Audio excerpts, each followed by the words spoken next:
When I first went to the enemy's house, things got worse. And when I asked them, why were they doing this to me? What had I done? Then they would say that you are the daughter of our enemy, so you too will be treated as such. I pleaded with them that it was my father who had committed the murder, so why was I being punished? What was my crime? So they said that my crime was that I was his daughter, and that I would now have to pay the price for what he had done. The initial phase of humane treatment was short-lived, after which they claimed that I was the murderer and therefore I could not be treated well. Once a girl has been given away in Swara, she has no honor left. She loses all respect in the community and is looked down upon and condemned.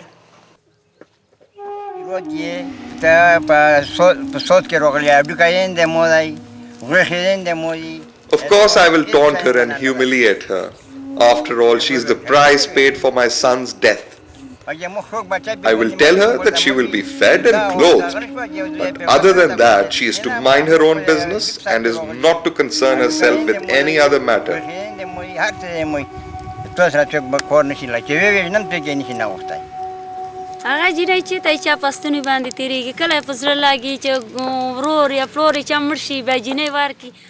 Once a girl is given away in Swara, it is inevitable that she will lead a life of torment and misery. She has to walk a tight rope, and the slightest mistake made by her is blown out of all proportions. Her own family at the time of settlement are only focused on ending the dispute. They do not bother to stop and think about the life of hell they are pushing their daughter into.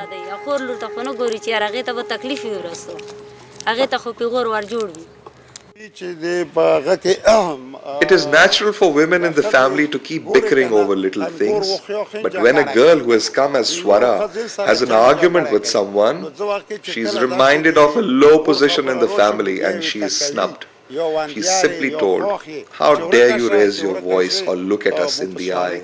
You have come as a Swara."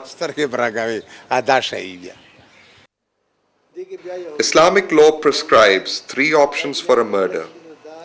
There is the death penalty or blood money. The third option is badal-e-sulah, or compromise with the intent to make peace. If it is said that Swara derives sanction under the badal-e-sulah, then I can assure you that no book of Islamic law prescribes the giving away of a girl as a means of achieving a compromise. Women like myself who are given away in Swara have years taken away from their lives.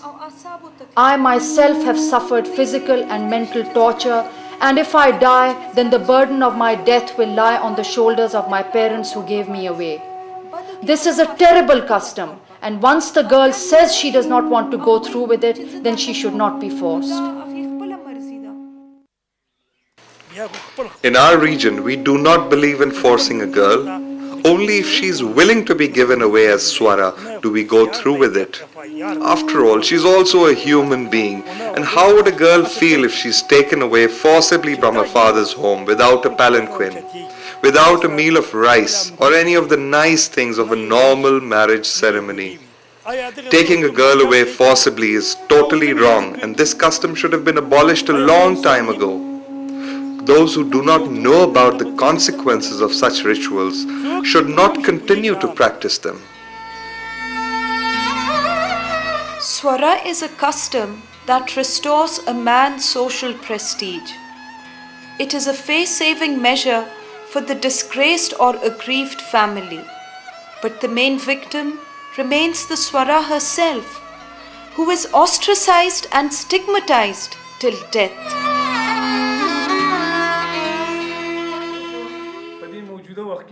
The treatment given to girls given away in Swara has nothing to do with Islam. Islam condemns all such practices. It is society that has created this despicable custom. When a girl is forced into such a relationship, it is not a nikah. It is nikah bil jabr, and nikah by force is not permitted in Islam.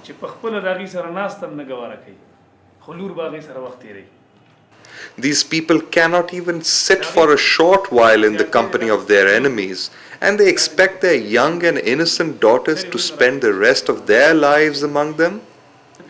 This is unacceptable and totally against the spirit of Islam.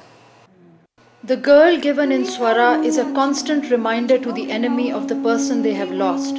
Her presence constantly fans the flame of hatred and enmity. Perhaps if the girl was not there, then in time this fire would die out and the hatred would eventually subside.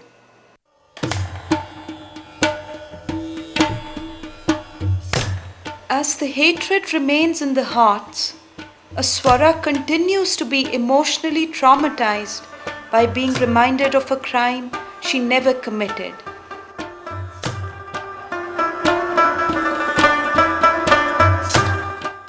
Women, regardless of their anguish, are expected to tolerate with fortitude. It is thought that the gulf between the enemies is worth bridging, and so begins a balancing act.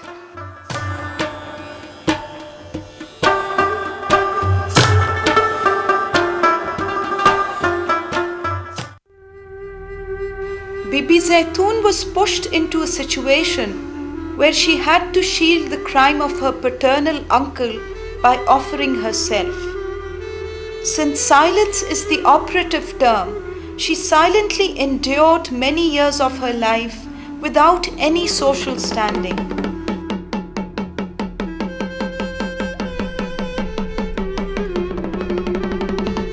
Traditionally, women are buried next to their husbands' graves. Having spent a life of torment with her in-laws, in the later stages of her life, Bibi Zaitoon left a will asking that she be buried next to her father's grave rather than her husband's. And so she was. She managed to find peace at last.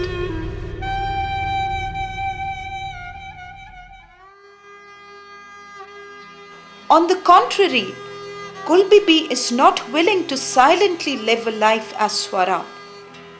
Harassed by the man to whom she was promised in a jirga at the age of 6, her anguish has led to mental and physical disorders. By rejecting the decision, Gul Bibi is showing defiance to the cultural norms. When my daughter was only 6 years old, her father took her by the hand and led her to the jirga. She was given away as settlement for a crime he had committed. She had no idea at the time about what had happened, and now that she is older, she refuses to go through with it. They are now threatening that they will come and simply take her away forcibly. They do not even intend to go through with any marriage ceremony. Ever since my daughter has realized her fate, she is suffering from depression. Her health is affected and she is mentally disturbed. The man she has been promised to is an old man. He is already married and has children, but despite that, he is after my daughter. My daughter has threatened to commit suicide. Why don't these people realize that you cannot force a human being into such a situation? We are helpless and desperate and have no idea what to do. Only Allah can help us now. We can only turn to Him and beg for mercy.